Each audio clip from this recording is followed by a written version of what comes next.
इस वीडियो में हम प्रश्नों का सॉल्यूशन करेंगे या स्वाध्याय का सॉल्यूशन करेंगे। पार्ट 2 છે ત્યાગવી દધીચી।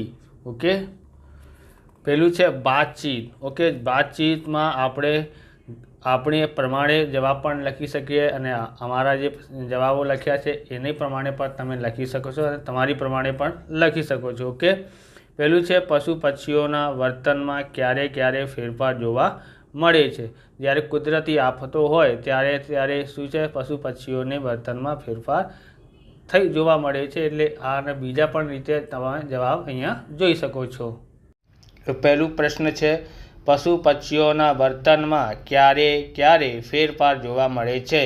ઉત્તર છે ધરતીકંપ કે વાવાઝોડા જેવી કુદરતી આફતો સમયે, શિયાળો કે ચોમાસું, બેસતા ઋતુ બદલાતા ત્યારે, સવાર સાંજે અને ભય કે શિકારી નજીક હોવાથી એનું વર્તનમાં ફેરફાર જોવા મળે છે। ઓકે, તો તમે અહીંયા બીજા બધું લખી શકો છો કે કુદરતી આફતો આવે ત્યારે પશુ પક્ષીઓ અને વર્તનમાં ફેરફાર જોવા મળે છે। આવી રીતે શોર્ટકટ પણ લખી શકો છો। ઓકે, બીજું ક્વેશ્ચન છે તમે રામાયણ મહાભારતની ધારાવાહિક ફિલ્મી જોઈ હશે અથવા વાર્તા વાંચી છે, એમાં કયા કયા રાક્ષસોની વાત આવે છે। તો રામાયણમાં જોઈએ, રામાયણમાં શું શું જોવા મળે છે? તો રામાયણમાં રાવણ, કુંભકર્ણ, તાડકા અને સુપર્ણખા જે છે એ રાક્ષસો છે। ઓકે, મહાભારતમાં હિડમ્બ, બકાસુર, કીચક અને ઘટોત્કચ આવા શું હતા? રાક્ષસો હતા। ત્રીજો ક્વેશ્ચન છે તમે મુસીબતમાં મુકાઓ તો મદદ કોની પાસે જશો, કેમ? તો હું મુસીબતમાં હોઉં તો માતા પિતા, શિક્ષકો કે સાચા મિત્રો પાસે જાઉં, કારણ કે તેઓ સાચી સલાહ આપે છે અને નિસ્વાર્થ ભાવે મદદ કરે છે। ચોથું ક્વેશ્ચન છે તમે દધીચી જેવા બીજા ઋષિ વિશે જાણો છો, તેમના વિશે કહો। ઉત્તર છે ભાગીરથ, જેમણે કલ્યાણ માટે તપ કરી ગંગા નદીને પૃથ્વી પર લાવી પૂર્વજોનો ઉદ્ધાર કર્યો। હવે પાંચમું છે તમે એવી કોઈ જગ્યાની મુલાકાત લીધી છે જ્યાં સેવાના ઘણા બધા કાર્યો થતા હોય છે? ઉત્તર છે સેવા કાર્યો થતા હોય તેવી જગ્યાઓ, તો તે છે અનાથ આશ્રમ, વૃદ્ધાશ્રમ અને ગૌશાળા। ઓકે, કાર્યો તો ત્યાં શું કાર્ય થાય છે? તો નિરાધાર બાળકોને શિક્ષણ, અશક્તોની સેવા અને બીમાર ગાયોની સારવાર થાય છે। ઓકે, છઠ્ઠું છે આપણા શરીરમાં હાડકાં ના હોય તો શું થાય? ઉત્તર છે શરીર માંસના લોચા જેવું થઈ જાય છે, આપણે ઊભા રહી કે ચાલી શકીએ નહીં, હૃદય અને મગજ જેવા નાજુક અંગો સુરક્ષિત ન રહે। જ્યારે આપણે શરીરમાં હાડકાં ના હોય ત્યારે આવી રીતે થઈ શકે છે। સાતમું છે પ્રાચીન કાળના યુદ્ધમાં કયા કયા શબ્દો વપરાતા હશે, તે શામાંથી બનતા હશે? ઉત્તર છે પ્રાચીન કાળના શસ્ત્રો અને સામગ્રી શસ્ત્રો જોઈએ તે છે ધનુષ, બાણ, તલવાર, ગદા, ભાલો અને ઢાલ। સામગ્રી જોઈએ તો શરૂઆતમાં પથ્થર, હાડકામાંથી અને પછી લોખંડ, તાંબુ કે કાંસા જેવી ધાતુમાંથી બનતા હતા। આઠમું છે તમે દાનવીર બની શકો, કેમ? ઉત્તર હા, ચોક્કસ બની શકું, કારણ કે દાન માટે પૈસાની નહીં, સારા હૃદયની જરૂર છે। હું જરૂરિયાતમંદને ભોજન, કપડાં કે વિદ્યાનું દાન આપી શકું છું। તમને આવા પ્રકારના વિડીયો જોઈએ તો ડિસ્ક્રિપ્શનમાં પ્લેલિસ્ટ મળી જશે, ત્યાંથી તમે બીજા બધા વિષયોનો પણ વિડીયો જોવા મળી જશે, ત્યાંથી તમે જોઈ શકો છો। અને ચેનલ પર નવા છો તો ચેનલને સબસ્ક્રાઈબ કરી લેવાનું, કેમ કે આવા રીતના વિડીયો તમને મળતા રહેશે। હવે આપણે જોઈએ ક્વેશ્ચન નંબર 2નું નીચેના પ્રશ્નોના જવાબ ટૂંકમાં લખો। ઓકે, તમારા આ જવાબ જે છે તમે પોતે પણ લખી શકો છો। ઓકે, બીજા જવાબને આમાં બીજા પણ જવાબ લખી શકો પોતાના બુદ્ધિના પ્રમાણે। ઓકે, હવે જોઈએ ક્વેશ્ચન નંબર 2, નીચેના પ્રશ્નોના જવાબ ટૂંકમાં લખો। પહેલું છે દેવરાજ ઇન્દ્ર કોનાથી ડરી ગયા, શા માટે? ઓકે, તો દેવરાજ ઇન્દ્ર દૈત્યરાજ વૃત્તાસુરથી ડરી ગયા। વૃત્તાસુર એ ખૂબ જ શક્તિશાળી અને પરાક્રમી હતો, જેના કારણે ઇન્દ્રને પોતાનું ઇન્દ્રાસન અને દેવલોક ગુમાવવાનો ભય હતો. બીજું છે ક્વેશ્ચન નંબર બીજો, દધીચી ઋષિની આંખમાં આનંદ ક્યારે છવાયો?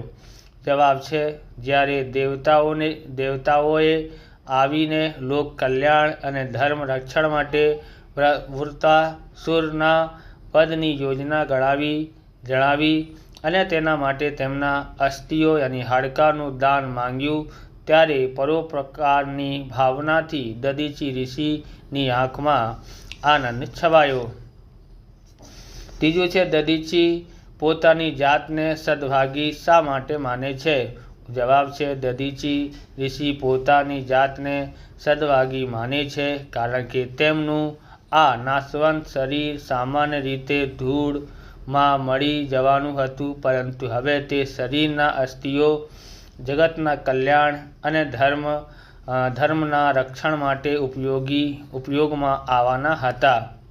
ચોથું છે ભગવાન વિષ્ણુએ વૃત્તાસુરનો વધ કરવા માટે શો ઉપાય બતાવ્યો? જવાબ છે ભગવાન વિષ્ણુએ ઉપાય બતાવ્યો કે પરમ તપસ્વી અને પવિત્ર દધીચી ઋષિ હાડકામાંથી વજ્ર નામનું શક્તિશાળી શસ્ત્ર બનાવવામાં આવે અને તેને વજ્ર દ્વારા જ વૃત્તાસુરનો વધ થઈ શકે છે. ક્વેશ્ચન નંબર 2નું બ જોઈએ. નીચેના પ્રશ્નોના જવાબ સવિસ્તાર લખો. પહેલું છે વૃત્તાસુરનો પ્રચંડ શરીરનું વર્ણન તમારા શબ્દોમાં લખો. જવાબ છે વૃત્તાસુર એક મહાકાય અને ભયાનક રાક્ષસ હતું.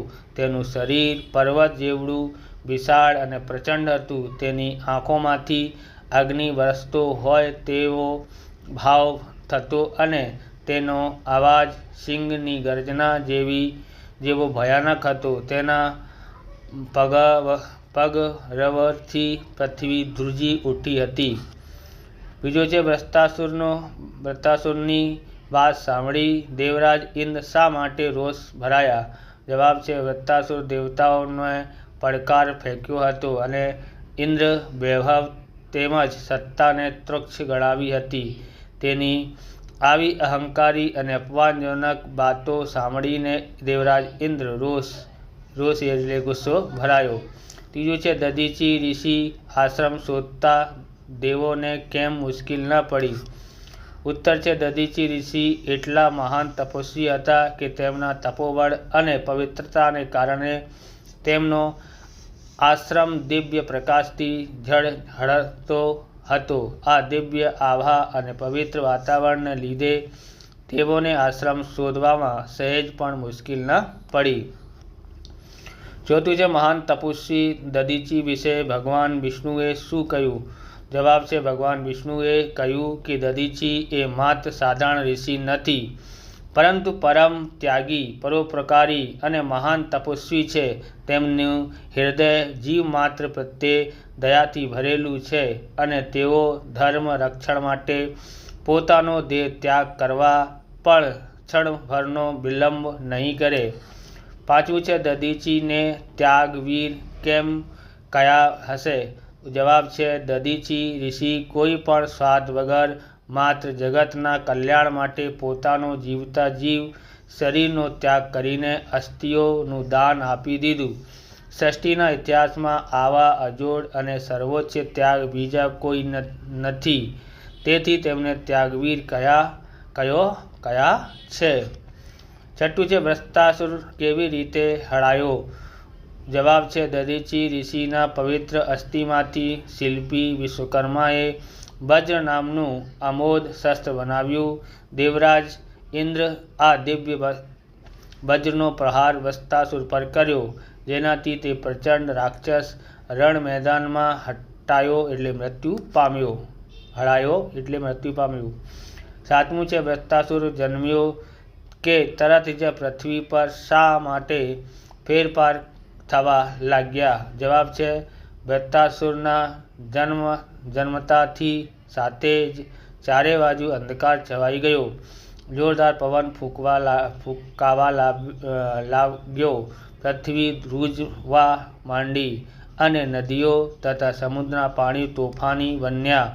પ્રગતિમાં એક ભયાનક અશાંતિ વ્યાપી ગઈ. ઓકે, હવે આપણે આગળ જોઈએ. હવે ક્વેશ્ચન નંબર 3 છે, નીચેના ફકરાઓ વાંચી પ્રશ્નોના જવાબ લખો. આ ફકરા છે, એમાંથી આપણે જવાબ લખવાના.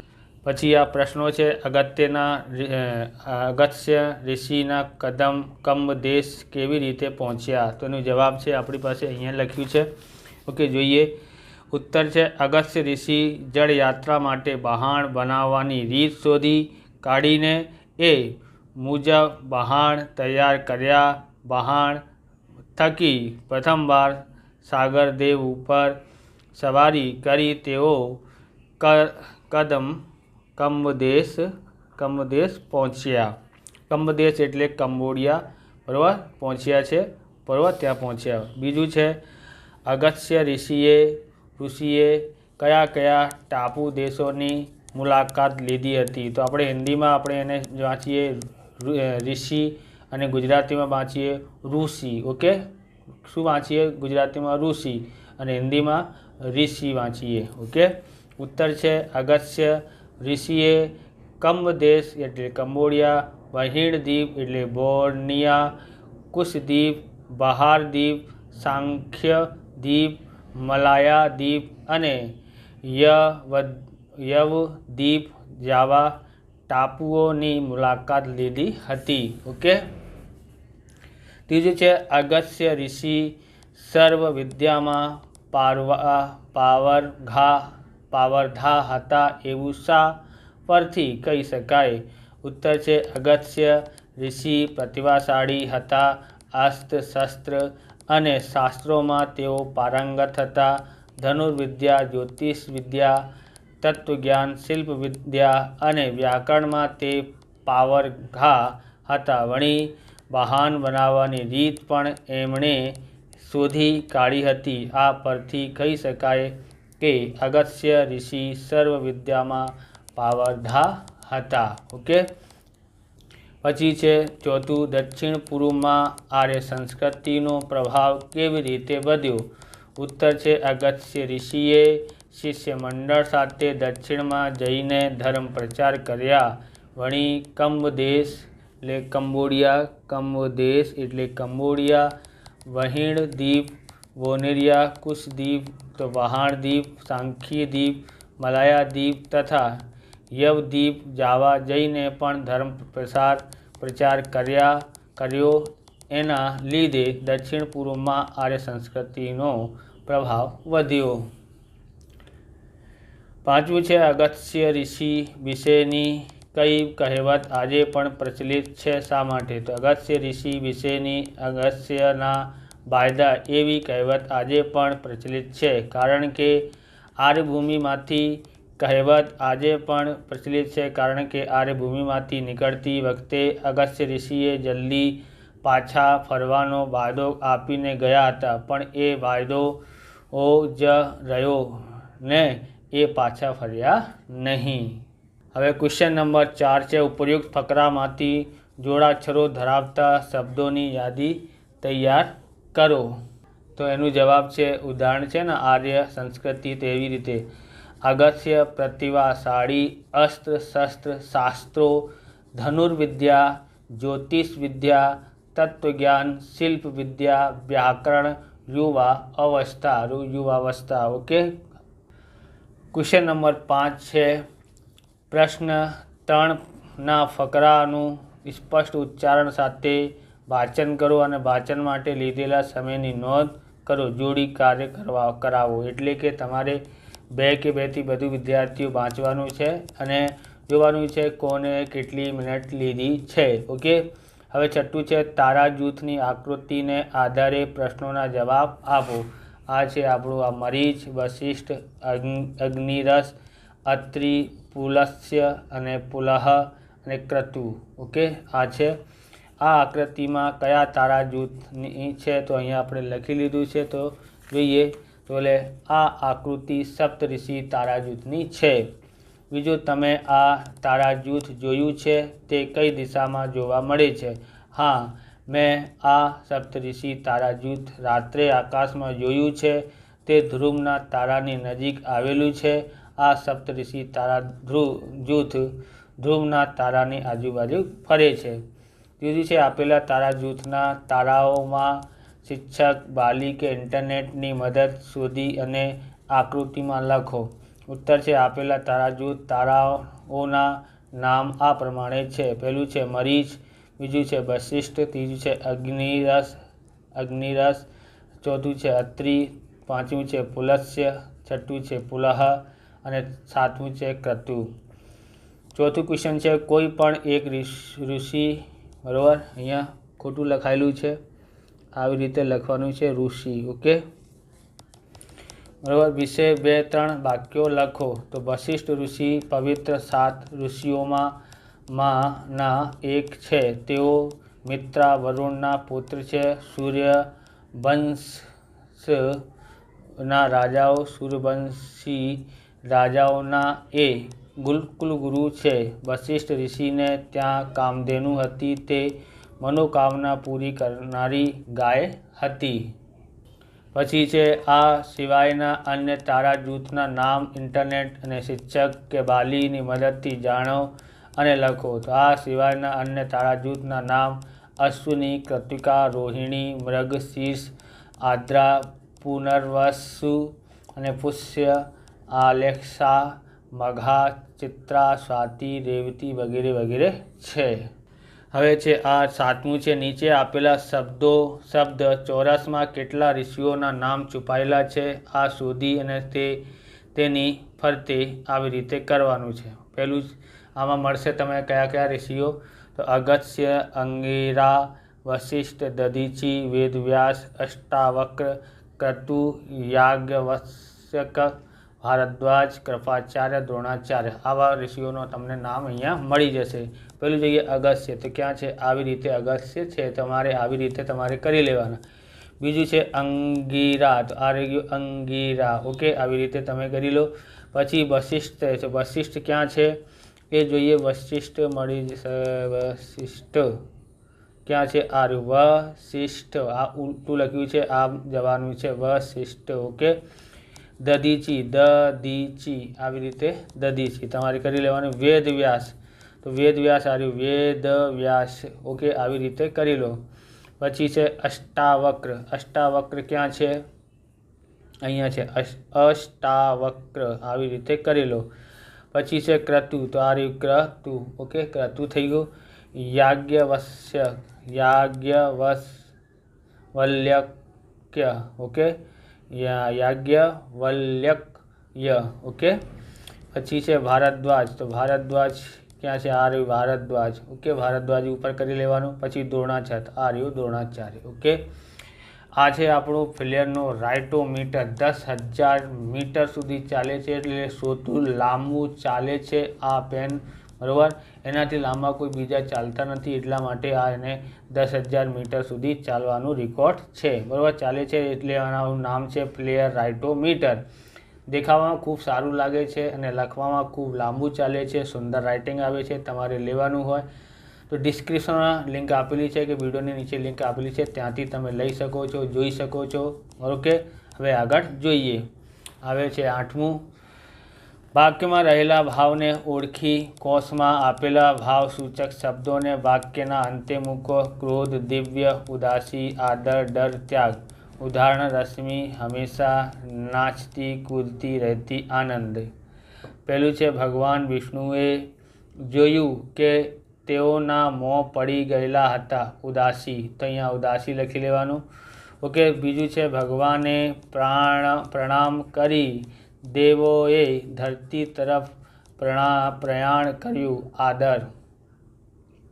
ત્રીજું છે પૃથ્વીની હવામાં એક જગ્યાએ શીતળતા હતી અને ત્યાં શાંત સ્થિર તેજ ઝળહળતું હતું, એ દિવ્યતા, અહીંયા દિવ્યતા લખી લેવાનું। ચોથું છે વૃત્તાસુરની ભયાનક ત્રાળ સાંભળી સોના ગાત્ર ગળી ગયા, તો અહીંયા ડર।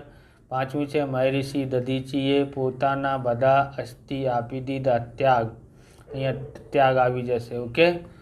તપતા સૂર્ય કરતાં વૃત્તાસુરની આંખો વધુ ઉગ્ર દેખાતી હતી, તો અહીંયા આવશે ક્રોધ, ઓકે।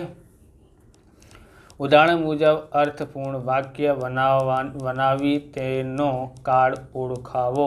ઉદાહરણ: પીવી પ્લસ લેવું. તો વાક્ય: મેં થોડી વાર પહેલાં દૂધ પીવી લીધું. ભૂતકાળ. ઓકે, તો આપણે અહીંયા જોઈએ. આ છે આપણી પાસે. તો એ છે પહેલું વાંચવું પ્લસ જવું એટલે વાક્ય: હું દરરોજ પ્રાર્થના સભામાં સમાચાર વાંચી જાઉં છું. વર્તમાન કાળ. બીજું છે કાઢવું એટલે કાઢવું પ્લસ મૂકવું. તો વાક્ય: જે વિદ્યાર્થી શાળામાં મોડો આવશે તેને આચાર્ય શાળામાંથી કાઢી મૂકશે. ભવિષ્યકાળ. ત્રીજું છે ફાળવું પ્લસ લેવું. વાક્ય: વેપારીએ તાકામાંથી જરૂર જેટલું કાપડ ફાડી લીધું. ભૂતકાળ. ચોથું છે કહેવું પ્લસ દેવું. વાક્ય: તું ચોકલેટ ખાઈશ તો હું મમ્મીને કહી દઈશ. ભવિષ્યકાળ. પાંચમું છે ખાવું પ્લસ લેવું. વાક્ય: મીનાએ તેના ભાઈનું બિસ્કિટ ખાઈ લીધું. ભૂતકાળ. ઓકે. પછી છઠ્ઠું છે રડવું પ્લસ પડવું. તો ગમે તેવા કઠણ કાળજાઓ બાપ પણ દીકરીના વિદાય તાળે રડી પડે છે એ વર્તમાન કાળ છે. સાતમું છે હસવું પ્લસ પડવું. તો વાક્ય છે પુત્રને કાલું કાલું બોલતા સાંભળીને તેના પિતા હસી પડ્યા. ભૂતકાળ. આઠમું છે પકડવું પ્લસ રાખવું. તો બાછરડાએ બહુ કૂદાકૂદ કરી પણ મદને તેની લાશ મજબૂત રીતે પકડી રાખી. ભૂતકાળ.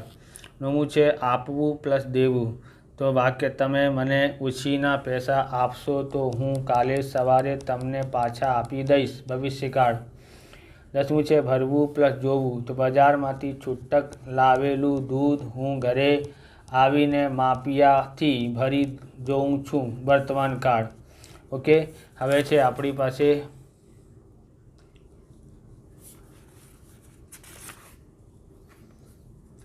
ક્વેશ્ચન નંબર છે. શું છે? નીચેના આપેલા ઉદાહરણ મજબૂત શબ્દો શોધી તેનો અર્થ લખો અને તેને વાક્યમાં પ્રયોગ કરો. ઓકે.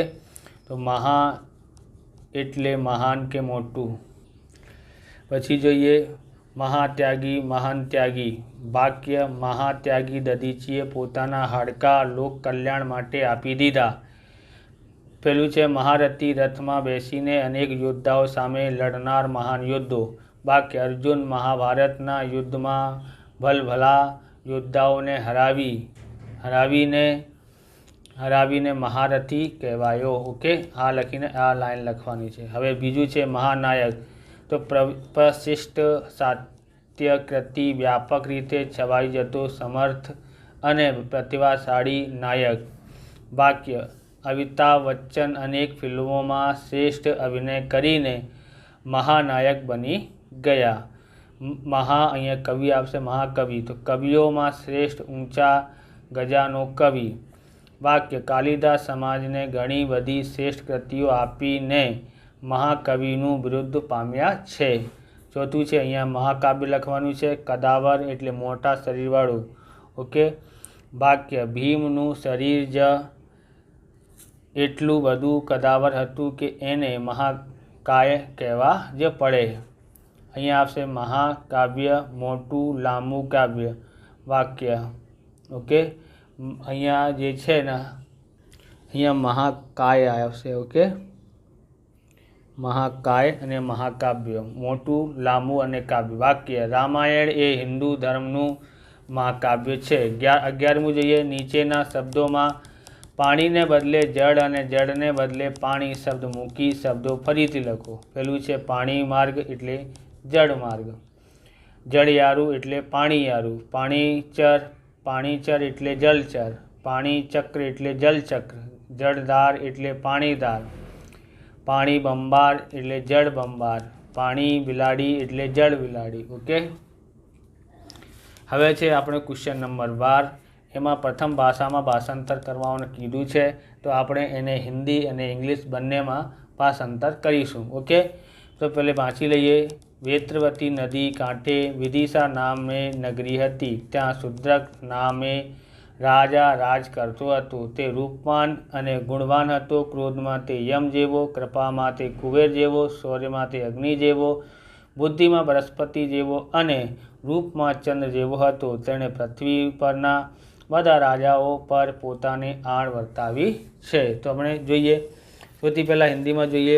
ओके, तो बेत्रवती नदी किनारे विदिशा नाम की नगरी थी. वहाँ शूद्रक नाम का राजा राज करता था. वह रूपवान और गुणवान था. क्रोध में वह यम जैसा, कृपा में कुबेर जैसा, शौर्य में अग्नि जैसा और बुद्धि में बृहस्पति जैसा और रूप में चंद्र जैसा था. उसने पृथ्वी के सभी राजाओं के अपने अधीन कर लिया था. अब इंग्लिश में देखते हैं.